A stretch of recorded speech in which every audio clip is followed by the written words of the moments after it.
ಏನು ಬಾವ ಏನೋ ಸೀರಿಯಸ್ ವಿಷಯ ಅಂತ ಬರೋಕ್ಕೆ ಹೇಳಿದ್ರಿ? ನಾನು ಕೇಳೋ ಪ್ರಶ್ನೆಗೆ ಮುಚ್ಚು ಮರೆಯಲ್ದೆ ಆನ್ಸರ್ ಮಾಡಬೇಕು. ನನ್ನ ಮೇಲೆ ಏನು ಅನುಮಾನ ಭಾವ? ಅದೇನು ಕೇಳಿ ಹೇಳ್ತೀನಿ. ಯಾರಿಗೂ ಗೊತ್ತಿಲ್ಲದೆ ಮನೇಲಿ ಗನ್ ಇಟ್ಕೊಂಡಿದ್ಯಂತ? ಏನು ರವಿ? ಗನ್ನ ಯಾರು ಬಾವ ಹೇಳಿದ್ದು? ಜಾನು ಹೇಳಿದ್ಲು. ಯಾರು ಹೇಳಿದ್ರು ಅನ್ನೋದು ಮುಖ್ಯ ಅಲ್ಲ, ಅದು ನಿಜನ ಸುಳ್ಳು ಅನ್ನೋದು ಮುಖ್ಯ. ನಮ್ಮಿಂದ ಮುಚ್ಚಿಟ್ಟು ಏನೋ ವ್ಯವಹಾರ ಮಾಡ್ತಿದ್ಯಾ ನೀನು? ನಿಮ್ಮಿಂದ ವಿಷಯ ಮುಚ್ಚಿಟ್ಟು ನಾನೇನು ಸಾಧನೆ ಮಾಡಲಿ ಬಾವ? ಮತ್ತೆ ಯಾಕೋ ಗನ್ ತಂದಿಟ್ಕೊಂಡಿದ್ಯಾ? ಅದು ಯಾರಿಗೂ ಹೇಳ್ದೆ? ಅಕ್ಕನಿಂದ ಅವನು ಯಾವುದೋ ರಾಸ್ಕಲ್ ಬಿದ್ದಿದ್ದಾನೆ.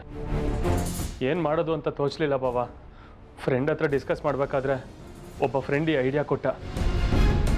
ಅವನೇ ರೌಡಿ ಹತ್ರನೂ ಕರ್ಕೊಂಡೋಗಿ ಗನ್ ಕೊಡಿಸ್ದ.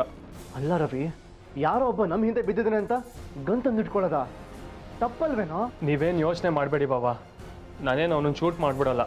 ಸುಮ್ಮನೆ ಹೆದರ್ಸಕ್ಕೆ ಅಂತ ಇಟ್ಕೊಂಡಿರೋದಷ್ಟೇ. ರವಿ, ನೀನು ಶೂಟ್ ಮಾಡೋಕೆ ಇಟ್ಕೊಂಡಿದ್ಯೋ ಇಲ್ಲ ಹೆದರ್ಸೋಕೆ ಇಟ್ಕೊಂಡಿದ್ಯೋ ಅದು ಮುಖ್ಯ ಅಲ್ಲ. ಲೈಸೆನ್ಸ್ ಇಂದ ಗನ್ ಇಟ್ಕೊಳ್ಳೋದು ಇಲ್ಲೀಗಲ್ ಕಣೋ.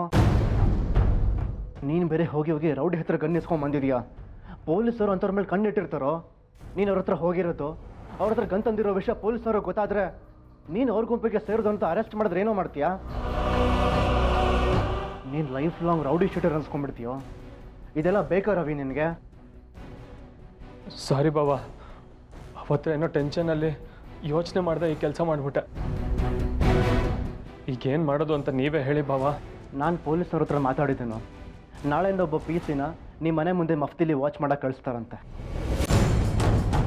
ನಿನಗೆ ವರಿ ಮಾಡ್ಕೋಬೇಡ್ವೋ, ಇನ್ಮೇಲಿಂದ ಇಂಥ ಪ್ರಾಬ್ಲಮ್ಸ್ ಎಲ್ಲ ಆಗಲ್ಲ. ಆಮೇಲೆ ನೀನು ಅಷ್ಟೇ, ಇನ್ಮೇಲಿಂದ ಇಂಥ ಹುಚ್ಚು ಸಾಹಸಕ್ಕೆಲ್ಲ ಕೈಯಕ್ಕೆ ಹೋಗಬೇಡ. ಸಾರಿ ಬಾವ, ಟೆನ್ಷನಲ್ಲಿ ಯೋಚನೆ ಮಾಡ್ದಿರ ಹಾಗೆ ಮಾಡಿಬಿಟ್ಟೆ. ಇಟ್ಸ್ ಓಕೆ ಕಣೋ. ನೀನು ಸಾರಿ ಕೇಳಬೇಕಾಗಿರೋದು ನನಗಲ್ಲ, ಜಾನ್ವಿಗೆ. ಯಾಕೆ ಅಂದರೆ ನಿನ್ನ ವಿಷಯದಲ್ಲಿ ಅವಳು ತುಂಬಾ ಹೆದರ್ಕೊಂಡಿರ್ತಾಳೆ. ಮೊದಲು ಅವಳ ಹತ್ರ ಸಾರಿ ಕೇಳಿ ಧೈರ್ಯ ಹೇಳು. ಸರಿ ಬಾಬಾ, ಹಾಗೆ ಮಾಡ್ತೀನಿ. ಇನ್ನೊಂದು ವಿಷಯ, ಈ ಗನ್ ವಿಚಾರ ಇದನ್ನು ರೌಡಿ ಹತ್ರ ತಂದಿದ್ದು ಅಂತೆಲ್ಲ ಹೇಳಕ್ಕೆ ಹೋಗಬೇಡ.